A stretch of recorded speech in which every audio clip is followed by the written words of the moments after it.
Votre président, Sylvain Vachon, m'a demandé la semaine dernière de vous faire une présentation sur le dossier de la sécurité du revenu, comme une entrée ou une mise en bouche avant votre activité ou votre manifestation de tantôt. Donc, ma présentation, c'est l'ASRA ou l'AGRI, l'art de déshabiller les producteurs agricoles.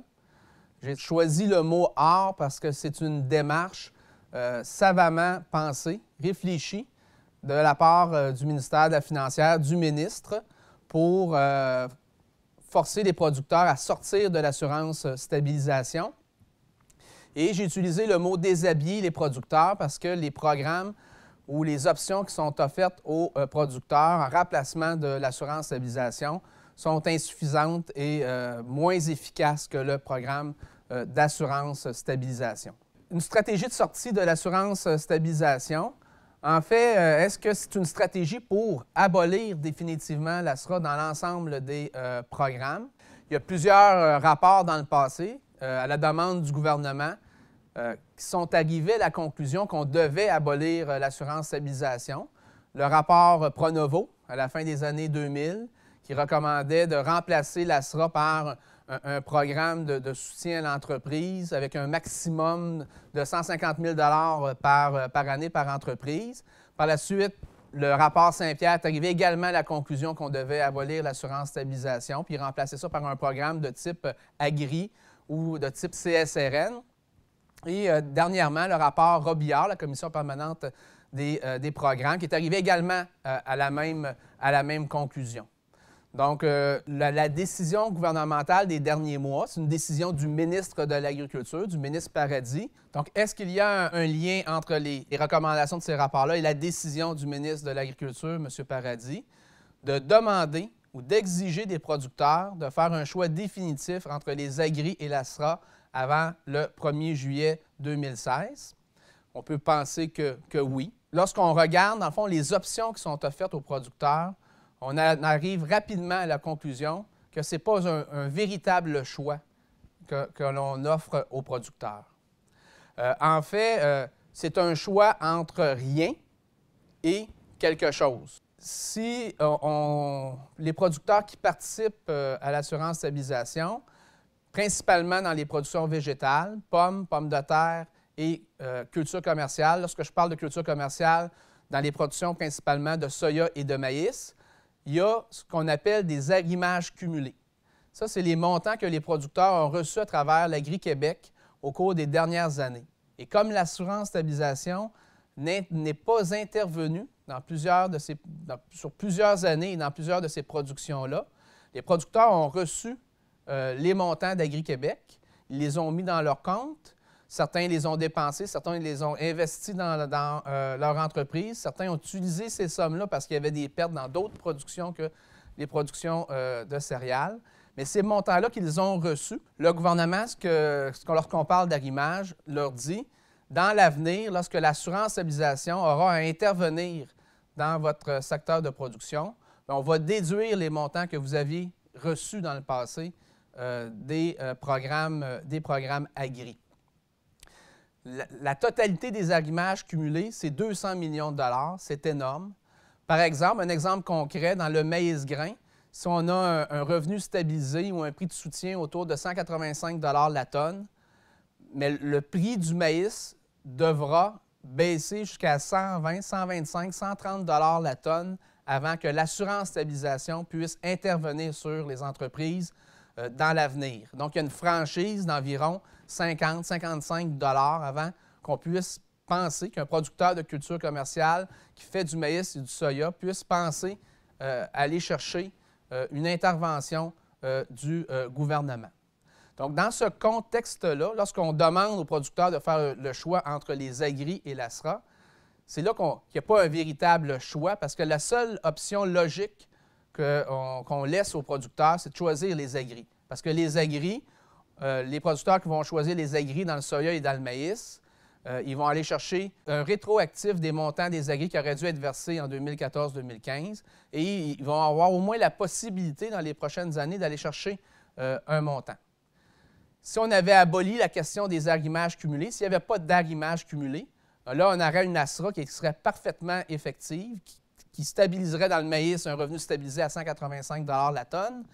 Et là, le choix sera beaucoup plus embêtant. On va y revenir. Ce qui est dommage, en fait, avec ce choix-là qu'on tente de faire aux producteurs, qui n'est pas un véritable choix, c'est que les solutions, en fait, il y a des meilleures solutions puis il y a des meilleures avenues. Il y a un groupe de travail sur la sécurité du revenu qui avait été créé à l'époque par le ministre Gendron pour essayer d'éviter de retomber dans une crise la crise qu'on a vécue au début des années 2010, fin des années 2000, dans le porc, dans le bovin, dans l'agneau, où on a perdu 30 % de nos entreprises durant cette période-là. Pour éviter de revivre ça, le ministre Gendron avait mandaté un comité de travail, un groupe de travail sur la sécurité du revenu qui réunissait les intervenants clés, 2 représentants du MAPAC, 2 représentants de la financière. Et là, on parle de vice-président, on parle de sous-ministre, 2 représentants de l'UPA et 2 membres externes pour trouver des améliorations à apporter au programme de sécurité du revenu. Et le groupe de travail, après 1 an et demi de travaux, est arrivé avec des conclusions ou des recommandations unanimes. Unanimes sur des améliorations et des bonifications à apporter au programme de sécurité du revenu pour éviter de revivre une crise comme celle qu'on avait vécue au début des années 2010. Les recommandations proposaient d'injecter par année un montant supplémentaire de 130 millions de dollars de plus pour soutenir les entreprises, pour s'assurer que les programmes de sécurité du revenu soient efficaces. Le 130 millions, il se répartissait comment? D'abord, par des améliorations ou des bonifications au programme d'assurance stabilisation. C'est des recommandations qui ont été formulées par le MAPAC, la financière, l'UPA et 2 externes.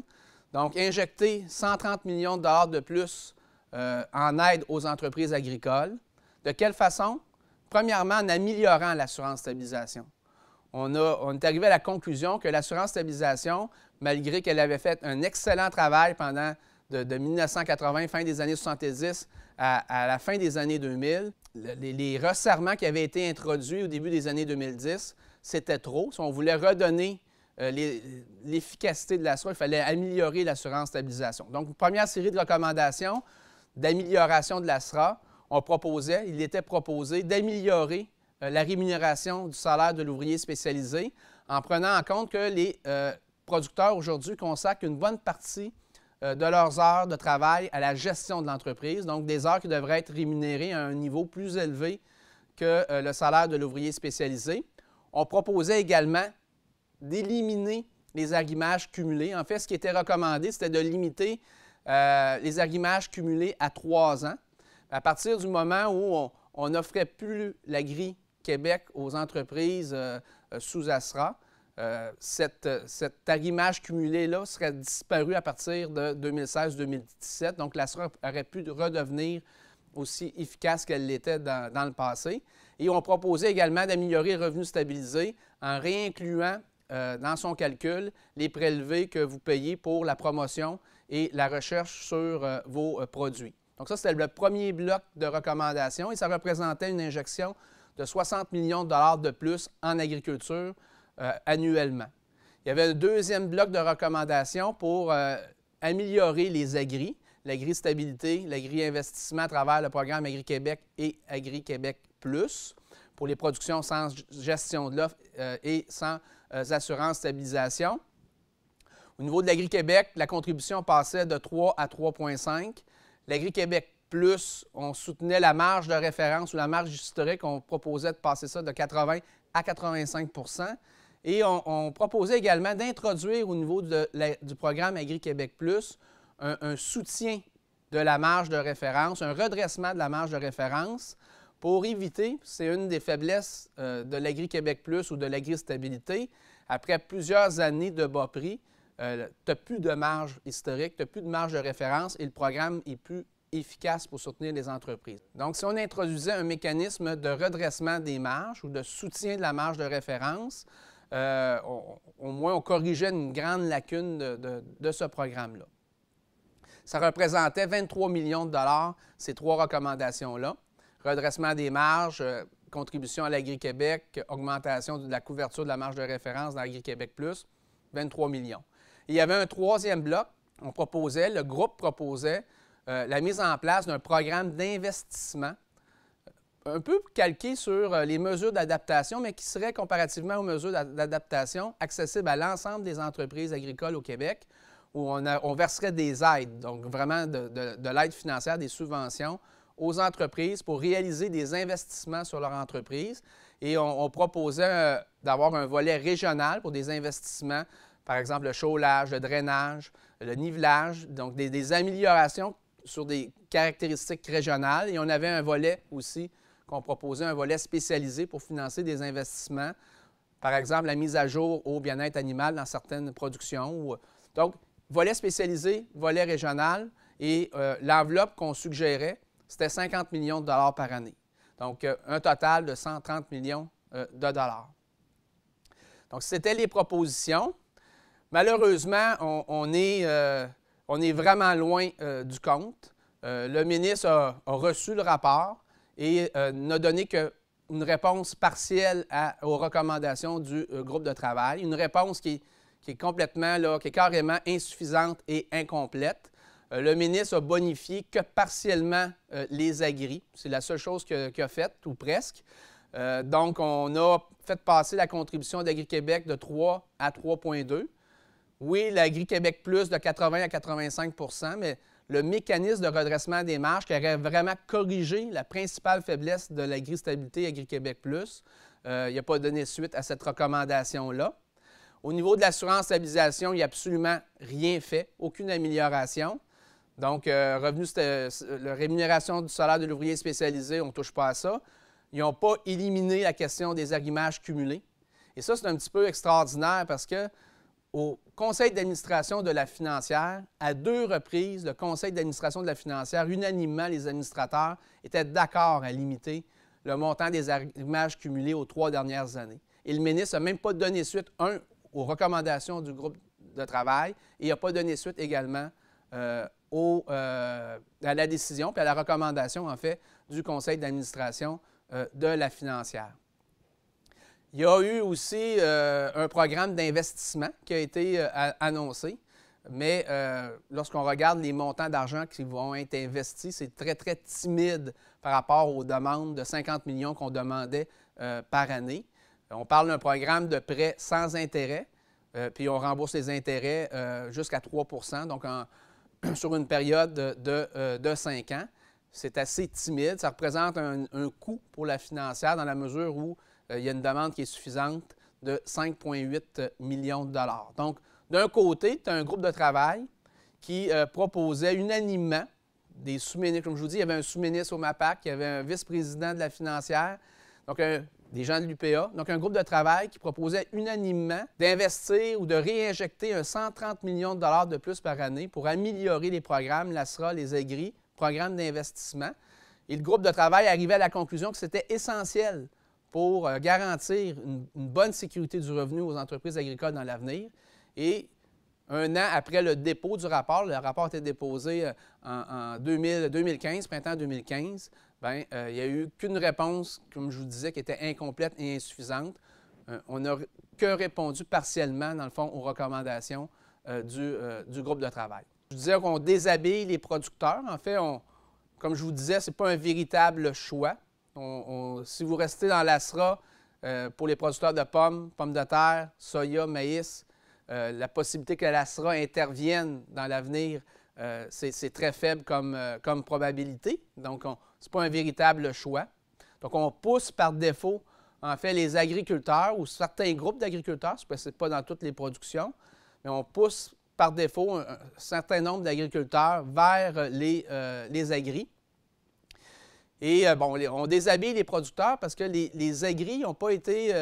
oui, il y a eu des améliorations, mais toute la question du redressement des marges qui était quand même assez important pour le groupe de travail, ça n'a pas été corrigé. Donc, s'il y a une crise ou une baisse de prix prolongée, bien, les agris ne feront pas le travail. Tandis que l'assurance stabilisation, elle couvrait un coût de production. L'assurance stabilisation couvre un coût de production. C'est un vrai filet de sécurité du revenu et ça permet en fait de passer à travers des crises prolongées de bas prix. Donc, les producteurs vont se retrouver avec s'ils font le choix des agris, avec un programme ou des programmes qui vont être moins efficaces à soutenir les agriculteurs, les entreprises en période de crise de prix prolongée, par exemple. L'autre faiblesse aussi, lorsqu'on parle de déshabiller les producteurs, c'est que les agris ne couvrent pas l'autoconsommation, donc les grains produits à la ferme qui sont consommés par les animaux. Vous savez, l'assurance stabilisation, on couvre un coût de production à l'hectare, donc que les céréales soient commercialisées ou consommées par les animaux. Si les prix sont bas une année, il y a une compensation qui est versée aux agriculteurs. Lorsqu'on parle d'autoconsommation, on n'a pas de chiffre précis, mais c'est environ 30 des superficies en culture, en céréales, qui sont destinées au Québec à l'autoconsommation. Et c'est clair que ces pourcentages-là sont encore plus élevés dans les régions périphériques où il ne se fait pas ou peu de soya et de maïs. Un autre problème avec les agris, lorsqu'on parle de déshabiller les producteurs, c'est que c'est des programmes qui sont beaucoup plus vulnérables à la critique sociale. Il y a moins d'acceptabilité sociale à l'égard de ces programmes-là parce que c'est des programmes... La population elle a une sensibilité pour que l'État aide les agriculteurs lorsqu'il y a des pertes. Lorsqu'ils subissent, lorsqu'il y a une catastrophe climatique, un effondrement des prix, les producteurs qui sont vraiment en difficulté financière, il y a vraiment une sensibilité de la population pour qu'il y ait une intervention, qu'on aide les entreprises agricoles. Or, les programmes agri, ils interviennent quand ça va bien, ils interviennent quand ça va mal, ils interviennent toujours, mais quand ça va très bien, ils interviennent encore plus. Donc, c'est pour ça qu'aux États-Unis, il y avait ce qu'on appelait des paiements directs. Ça a été coupé. Ils ont enlevé ça du Farm Bill parce qu'il y avait énormément de critiques. L'autre critique aussi au niveau social, c'est qu'il y a beaucoup d'argent qui peuvent s'accumuler dans les comptes des agriculteurs lorsque ça va bien. Et souvent, les critiques de l'aide à l'agriculture vont dire il y a 2 milliards de dollars qui sont dans les comptes agri. Il y a tant de millions, centaines de millions de dollars qui traînent dans les comptes agri. Pourquoi on devrait aider les agriculteurs?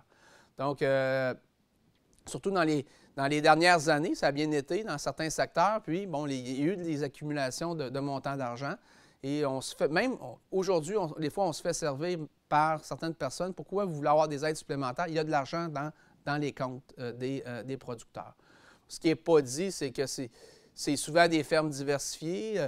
Peut-être que où il y a de l'argent, ce n'est pas nécessairement dans les secteurs où ça va mal. On peut commencer. Il y a des explications à tout ça, mais je vous le dis, c'est des programmes qui attirent la critique.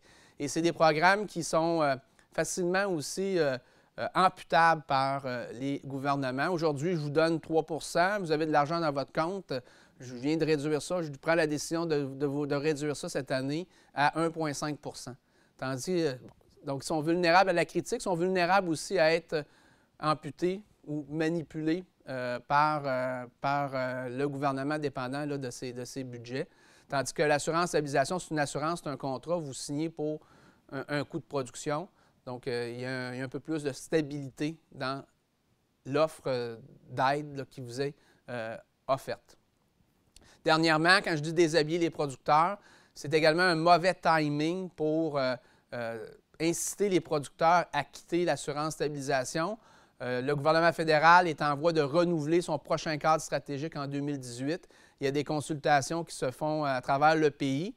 Et le discours qu'on entend des producteurs de l'Ouest, des producteurs de l'Ontario, c'est qu'ils veulent des programmes de type ASRA, c'est-à-dire des programmes qui soutiennent un coût de production ou qui soutiennent un prix minimum pour les agriculteurs. On ne connaît pas encore la résultante de tout ça, mais c'est un peu prématuré, là, à mon avis, de sortir, d'inciter les producteurs à sortir là, de ce type de l'assurance stabilisation. Ça déshabille les producteurs. Quand je vous disais tantôt au niveau des chiffres, que lorsqu'il y a une crise ou un effondrement des prix, les programmes agri font moins le travail. On a fait des simulations. On a pris 2009. Dans les années récentes, là, la pire année, ça a été 2009. C'est sûr qu'il y a eu un effondrement du prix des céréales au début des années 2000, mais on n'a pas de données pour calculer l'agri-stabilité et ce que l'Agri-Québec, l'agri-stabilité aurait donné à ce moment-là. Mais en 2009, on est capable de reconstituer une année, de savoir si le prix du maïs avait été à 150 $ la tonne cette année-là, les agris auraient donné comment, puis l'ASRA aurait donné comment. Donc, on a fait des simulations. Donc, en 2009, à un prix de 150 la tonne, au niveau de l'assurance stabilisation, l'aide fournie aurait été de 288 l'hectare dans le maïs grain. Au niveau des agris, autant au niveau de l'Agri-Québec, Agri-Investissement, Agri-Stabilité, Agri-Québec Plus, les producteurs auraient reçu 224 l'hectare. Donc, une année où le prix tombe de façon importante, la SRA intervient plus que les agris, 288 donc 64 de plus. Mais ce qu'il faut comprendre, ça, c'est le montant aux 2/3. On a enlevé ce que le producteur va payer en termes de prime moyenne. Mais l'assurance stabilisation, un de ses avantages, c'est qu'on avance de l'argent au producteur. Le fonds peut devenir déficitaire. Donc, la compensation brute, en 2009, si le prix avait descendu à 150 la tonne, le producteur a reçu une compensation brute de 432 Donc, c'est presque le double de ce que les agris auraient donné. C'est sûr qu'il y a une partie de cet argent-là qui aurait remboursé, qui se trouve être le tiers de la compensation qu'on remet au fonds à travers une prime qui va augmenter les années subséquentes. Mais lorsqu'il y a une crise, il y a deux effets. La SRA paye plus au net, mais aussi c'est une façon d'avancer de l'argent à travers une compensation que vous devez, dans une partie de cette compensation-là, que vous devez remettre dans l'avenir. On a fait le même calcul au niveau du veau d'embauche. Bovin, porc, agneau, il n'y a pas d'appétit pour quitter l'assurance stabilisation. Les producteurs dans ces productions-là n'ont pas embarqué dans la démarche proposée par le ministre parce que probablement, ou pas probablement, leur choix, c'est de demeurer à l'assurance stabilisation. Il n'y avait pas d'arrimage cumulé dans ces productions-là, mais on a fait une simulation. En 2009, un producteur aurait reçu de l'assurance stabilisation 534 par vache. Ça, c'est la compensation que le producteur a reçue en 2009. S'il avait été aux agris, c'est 61 qui aurait la compensation que les producteurs auraient reçue du modèle ou des programmes agri avec les prix de l'époque. Donc, c'est sûr que dans le veau d'embauche, l'agneau, le porc, l'ASRA fait vraiment, c'est un travail qui est mieux que les programmes agri. Donc, c'est les deux exemples que je voulais vous montrer. Dans mon exemple de maïs grain, j'ai pris juste une année, l'année 2009. Mais aussi, ce qu'il faut comprendre, c'est que si en 2010, le prix aurait été encore à 150 la tonne, 2011, encore à 150 la tonne, bien, l'ASRA aurait toujours donné une contribution brute de 432 La prime aurait augmenté un petit peu, le net aurait été moins important, tandis qu'au niveau des agris, bien, la marge de référence, comme il n'y a pas de mécanisme de redressement, bien, la marge de référence aurait fondu et l'intervention agri aurait fondu également, tandis que l'ASRA, l'intervention, elle demeure toujours la même, c'est la prime qui augmente un peu. Mais en termes d'efficacité en période de crise, ce que ça dit, c'est qu'avec l'ASRA, on a un programme qui est beaucoup plus efficace que les programmes agri dans le secteur des grains. Donc, ce qui est un peu dommage, c'est que, je vous l'ai dit, les solutions existent. Les solutions ont été recommandées unanimement par un groupe de travail. On pourrait nous évoquer les problèmes budgétaires. Parce qu'au début des années 2010, la financière elle avait un déficit important. Les fonds d'ASRA étaient largement déficitaires. Mais depuis ce temps-là, il y a eu vraiment tout un changement au niveau de la situation de la financière agricole. En fait, la financière, elle aurait les moyens. Elle a les moyens de donner suite aux recommandations du groupe de travail sur la sécurité du revenu. Les fonds ASRA. Les fonds ASRA, en 2010, ils étaient déficitaires de 866 millions de dollars. Aujourd'hui, ils sont déficitaires de 90 millions de dollars. Dans presque tous les fonds, maintenant, il y a des surplus. Donc, le déficit de l'ensemble des fonds ASRA, il a fondu. Il n'y en a presque plus.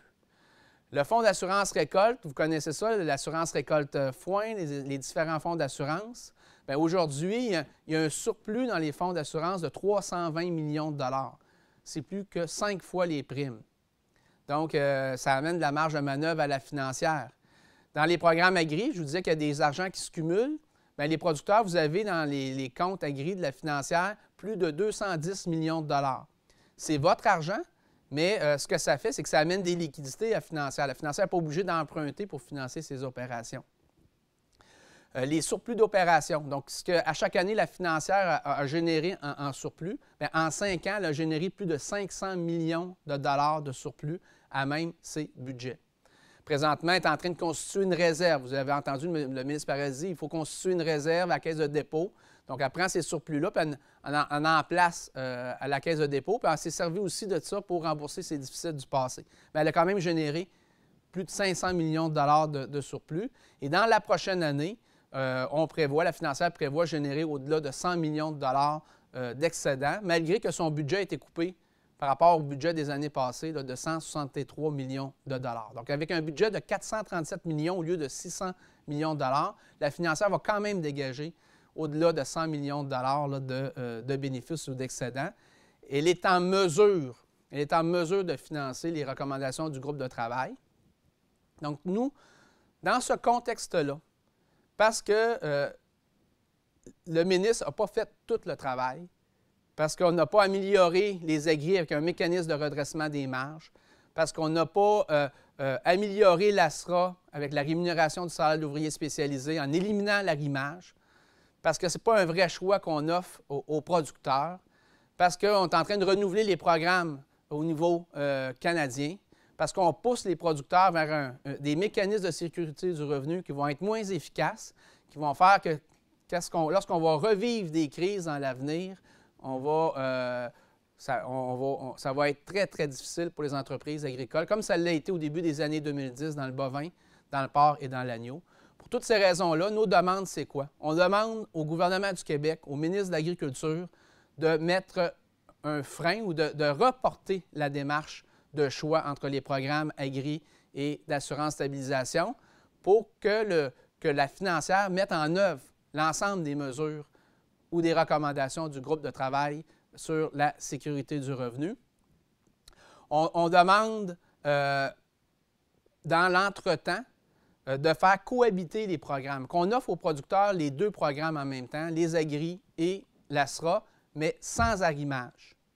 Et ça, nous, on a évalué que le coût de maintenir pour l'ensemble des productions sous ASRA, l'ASRA et les agris sans arrimage, ça coûterait 35 millions de dollars de plus par année à la financière agricole. Donc, elle a les moyens, dès cette année, de financer ça.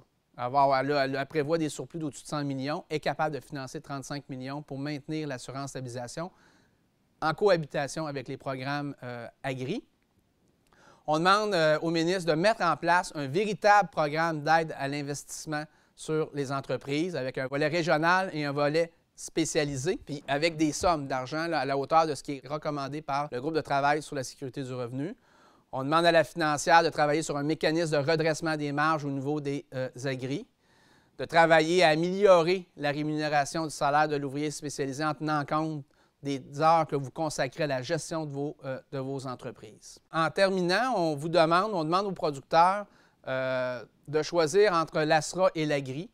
Nous, ce qu'on vous dit, c'est de choisir les 2. Ce qu'on demande au gouvernement, c'est qu'il vous offre dans les prochaines années le choix des 2 programmes sans arrimage, puis de se donner le temps pour se donner le temps au gouvernement de mettre en place l'ensemble des mesures du groupe de travail sur la sécurité du revenu qui a fait, je le répète, l'unanimité au sein des intervenants de la financière, du MAPAC, de l'UPA et des gens qui ont participé là, au sein de ce comité-là. Donc, je vous remercie.